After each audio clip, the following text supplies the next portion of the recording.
Do you want to be in the video? Do you want to tell true crime stories with me?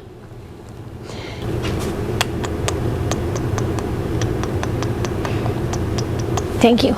Spooky Sunday dinners, spooky Sunday dinners, spooky Sunday dinners. We still can't afford a theme song. Hey guys, for those of you that don't know, my name is Johnny Taylor and this is Spooky Sunday Dinners, where every Sunday, every other Sunday, when I'm late, maybe a month later, it's been a month, we talk about a true crime case that I just really want to talk about while we make a fairly easy recipe. So, if true crime, dark humor, and cooking is your thing, you might want to hit that subscribe button below. Hi friends, it's been a month, but we're back. Sorry, I needed a break. If you missed me that much, you could have gotten the views up on my old videos. But we are back, and I'm very happy to be back. So let's just do this. This week we are coming back with a short and sweet unsolved case, while we make a short and sweet recipe I can't even eat, so I hope it's good. This week we are doing a case that is very important to me, very near and dear to my heart. I've been following it for the past, like 4 or 5 years, and that is the unsolved murders of Abigail Williams and Liberty German, aka Abby and Libby, aka the Delphi murders. While we talk about this extremely important case, we are going to be making, look, it's this recipe that I saw on TikTok. I kind of want to try it, so maybe you'll like it, maybe you'll hate it. Let me know. Does anyone even make these? Do you even make these? Super simple, 2-ingredient, homemade Cheez-Its. I don't know. So, we know who we're talking about, we know what we're making. That can only mean, did you miss it? It's Karen disclaimer time. Hi Karen, I've got the energy now. Karen disclaimer number 1. These are not professional recipes. I don't have the nutritional facts and they're not really for nutritional value. It's just what I feel like making that day. If you make this and you don't like it or you mess up and get sick, not my problem. Legally, not my problem. I've said it before and I'll say it again. I am barely scraping mediocre. These are not professional. Not even close. Karen disclaimer number 2. This is spooky Sunday dinners. Emphasis on spooky. We talk about true crime, murder, disease, and all things messed up, while we sprinkle a nice little bit of comedy on top. That's how I cope with being obsessed with something so very dark. If that offends you in any way, shape, or form, makes you want to pick up a phone to call, text, email, DM me. Some people have even called my parents to let them know that I am a bad, vulgar person. Karen, I don't care. Stop doing that. Hopefully all of the Karens are gone, but if not, here are the ingredients that we are going to use this week. As usual, they will always be listed in the description below. This is just so you don't get mad at me. Some Colby Jack slices. This is what I saw them use on TikTok. Do I know why? No. Am I following this recipe blindly? Yes. Salt. And finally, some parchment paper and a cookie sheet. I told you guys it was easy. First things first, we're going to preheat our oven to 275 degrees and get into this case. I can see you. Get a reindeer, they said. It'll be easy, they said. Hey, hot, hot, hot. Can't touch. Thank you. Just because I know you're wondering and you've only seen the back of his head, this is what he looks like now. So, really quick, I do just want to stress the importance of this story. I know that I bring a lot of comedy to it, I kind of talk through it fast, but please, if you're going to listen to any case I do, this is the one. Alright, so Liberty and Abigail, who I will now refer to as Abby and Libby, were 13 and 14 years old. They were classmates and they both played on the volleyball team together. They were extremely sweet, adorable, and just known as like super, super cool girls. One of them had just actually gotten into welding, and they were just known as being really smart, really talented, real down-to-earth kids, which I know what you're thinking. There are no kids like that. But somehow these two were. They were great girls. And they were even super into true crime. They grew up in a very, very small town called Delphi, Indiana. Now this is a town with like one main road. Everybody knows everybody. So things like hikes, nature walks, being outdoors was super common for kids to do, because what else were you gonna do? So on February 13th of 2017, it is an unusually warm, beautiful day outside, and the girls have what is described as an unexpected day off from school. They decide that they want to go and do kind of like a nature hike, have fun, and get some like cool social media pictures while they're doing it. Very like innocent 13, 14-year-old girl stuff, right? Around 1 p.m., Libby's older sister takes the girls and drops them off on Road 300 North to start a hike. At around 2:07 p.m., Libby does post like a Snapchat story photo of Abby. Now they are on this like very popular bridge that's on the trail. It's a very old, rundown, creaky bridge, but it's one of those that like if you lived in the area, you were super used to it and kind of like walked on it all the time, grew up going to it kind of thing. All right guys, we're just super easily gonna line our tray with that parchment paper and then cut our cheese into just these little Cheez-It squares. You've had a Cheez-It.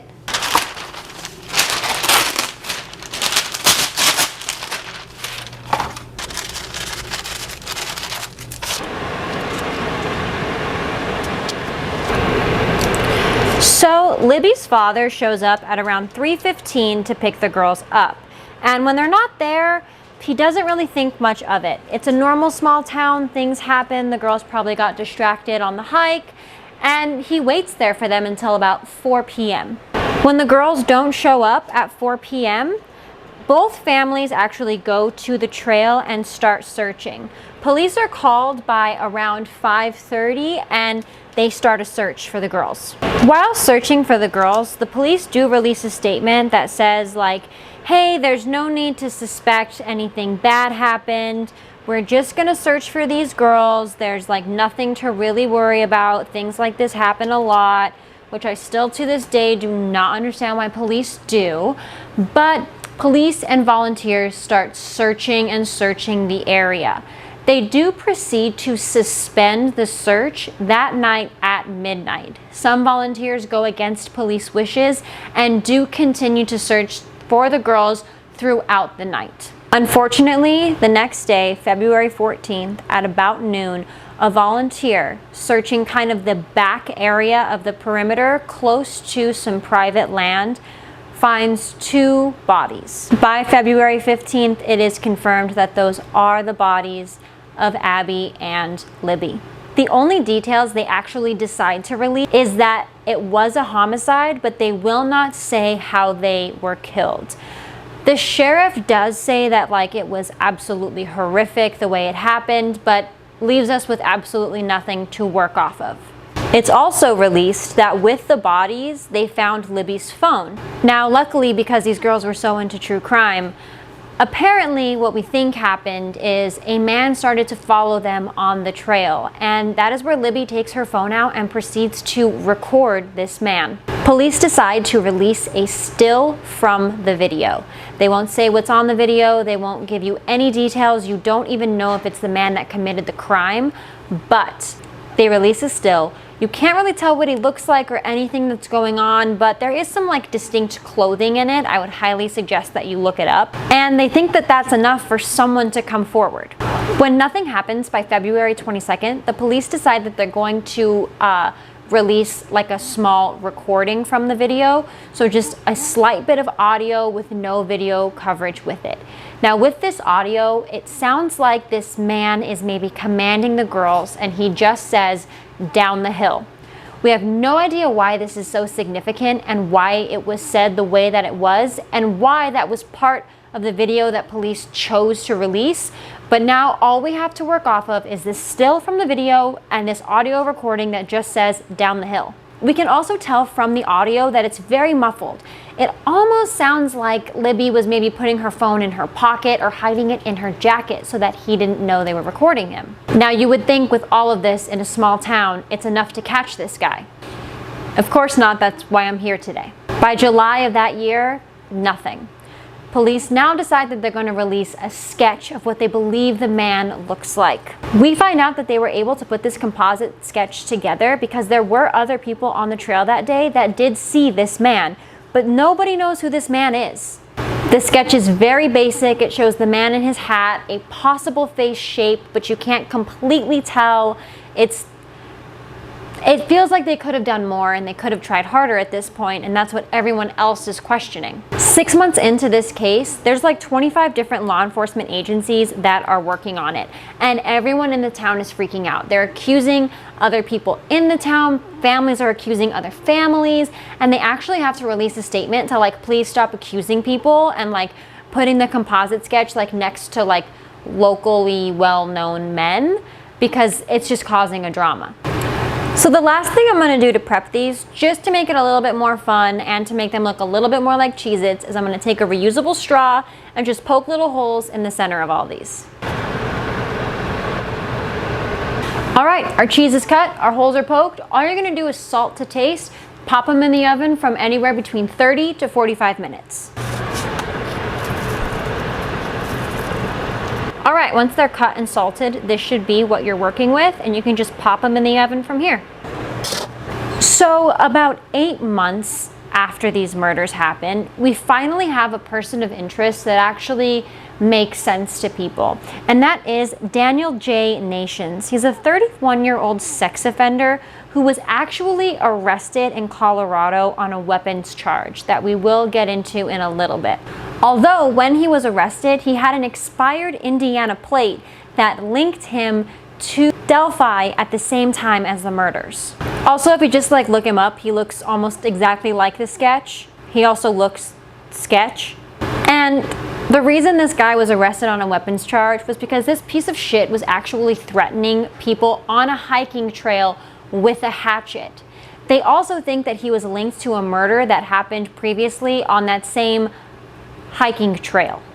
He had a rap sheet super long filled with a bunch of weird indecent exposure charges, and it's just all really adding up. But unfortunately, his wife gives him an alibi and says that he didn't even have access to a vehicle that day. And unfortunately, by February of 2018, it is released that he is no longer a person of interest in the case. This is where I'd like to bring in the fact that at this time, we don't have any information on whether there was DNA on the girls or not, and whether this DNA is being tested or what's going on about it. Some of the girls' family members think that there is DNA and there has been this whole time, but the police are keeping the details of this case so like secret and close that most people think it's actually jeopardizing the case. Over the years, there were about 3 or 4 more persons of interest that all turned out to have alibis or were later released and just weren't connected to the case. And it keeps looking like there's just dead end after dead end. So now we will skip to April of 2019. Indiana State Police released a statement that says they're actually going to go in a different direction with the investigation. They don't tell us what that direction is or what's even going on, but they do go on to release another little audio clip. This audio clip is only 1 second long and goes with the previous audio clip that says "down the hill." Apparently, it's really important that we know that he said the quote, "guys, down the hill." Now, people on the internet are freaking out about this. They're trying to figure out why a man would refer to 2 young girls as guys. Some believe that it was maybe like a teacher or relative. Others believe that he might have a military background. But for some reason, the police think it's so important that we know that he used the word "guys" down the hill. They then release, for the first time, a 1 second video clip from the video on Libby's phone. Now on this video, the man is walking across the bridge. His hands are in his pockets. It almost looks like he caught that they were recording him, so he's slumped over, trying to hide himself, hands in his pockets, and is walking across this rickety bridge with ease, as if he's lived there or been there or done this a million times. And finally, they release a new sketch, which doesn't make any sense to me, but we find out that this new sketch is actually the original sketch that they had from just a couple days after the murders happened. This new sketch looks a lot like the previous one, just younger, like it could be that guy's relative or maybe his son. And with all of this, they do release a statement that they believe that this man is a local. Their theory is that maybe he's somebody that works graveyards that you might not see every day, but he's somebody that either lives or works in the area. And this is literally all we have to work with. There's a theory about geo-tracking, that these girls were actually really into it, and there was like a chest or whatever you're supposed to find in the area. Apparently it was like a really intense one. People were trying to find it, and a lot of locals were actually trying to find like special coded messages that the police were sending. One of them was that the police chief said that we know you're hiding in plain sight, which is one of the big slogans for this geo-tracking thing. It has since been debunked, and they don't think that that has anything to do with it. And it's also believed that this man might not look a single thing like these sketches or the photos. If you go back and you look at the photo, look at the video, look at the sketches, this man is wearing some very distinctive but very bulky and baggy clothing. He could be a complete stick underneath it. So we have absolutely no idea of a real body type or height at this point. They're kind of working on what they think the camera angle is at that Libby is using, along with what it looks like the man is wearing and how many layers he's wearing. And I really just think that if y'all would just give us the whole video, give the people on Reddit 30 minutes. Not even 30 days, 30 minutes. Give a web sleuth on Reddit 30 minutes. That shit is solved. Go on Reddit. Go on Reddit, because JonBenet solved 30 times over on Reddit. If the police would just let us do it, because clearly we know that they can't do it, because police, luckily over the years, the reward for information regarding the killer or anything basically about Abby and Libby's murder has now reached about $325,000. It's made up of large and small donations from the community as well as fundraisers. And just in April of this year, there was an anonymous $100,000 additive to it. Somebody just randomly added $100,000 to it, and we have no idea who or why, but that's great. Clearly it's not motivating enough, but one of the really important reasons why I wanted to do this case was actually because on April 27th of this year, a new person of interest was named. For legal reasons, I'm not going to say his name on camera, but if you look it up, it'll take you literally a 30-second Google search to find out what his name is. But they found him because they think he's possibly linked to a kidnapping that happened close by.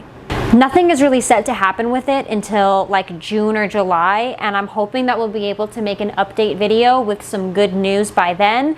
But I've been watching this case since it happened, and I really want to stress how important it is that we all just at least have this case in the back of our heads. I don't even live close to Indiana, but I'm thinking about it all the time. I really, really encourage you to just look at the sketches, look at the video, take the time, because you really just never know with people. Like I said, a lot of the family members do believe that they have DNA, and they're really confused on what's happening and what's being released and what's not. But Libby's older sister, Kelsey, the one that dropped them off that day, is actually such a badass and such a cool girl. She has become an advocate for the hunt to find this killer.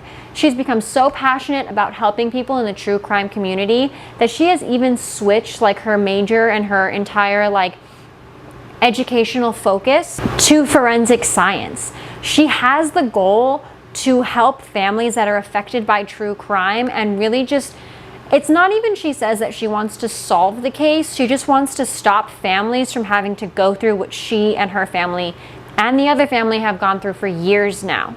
This case is so important because it's such a simple and what I feel like easy to solve case, and we have barely anything to work off of. The police have more, but I also have a theory on the flip side that they don't really have anything either. They've never even come out and said, like, this man in the video is the one that did it. Not one time. So is he an accomplice? Is he the one that did it? Was there another person? We have nothing. All right, guys, so it's been about 40-ish minutes. I'm making these super, super crispy, like thin chips, but I would start checking on them at about 30 minutes and make them however you want to make them, you guys. I'm not going to be eating them. I'm not even going to be eating these ones. All right, guys, and here is our final product. Putting the hole in the center was literally for nothing, but I guess it made me feel better, so yeah.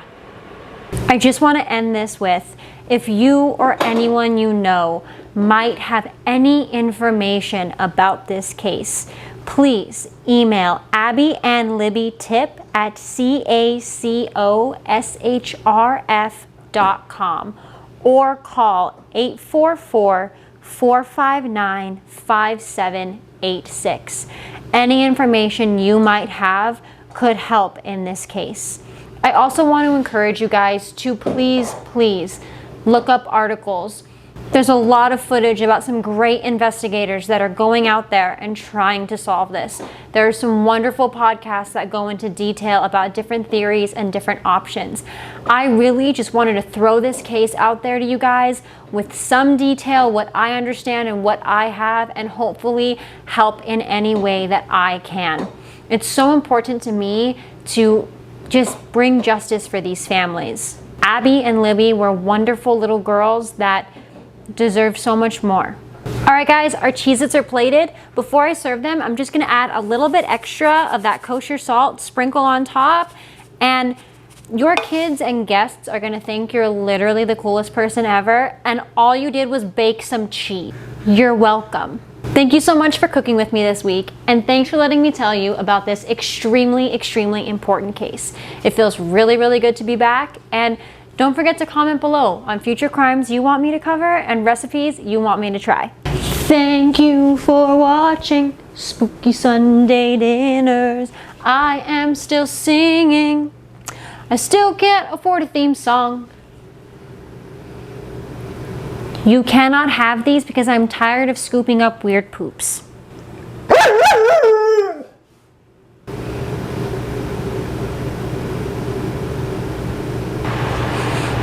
You guys, I love the smell of cheese so much. Like, if I ever made merch, it would be cheese-scented candles.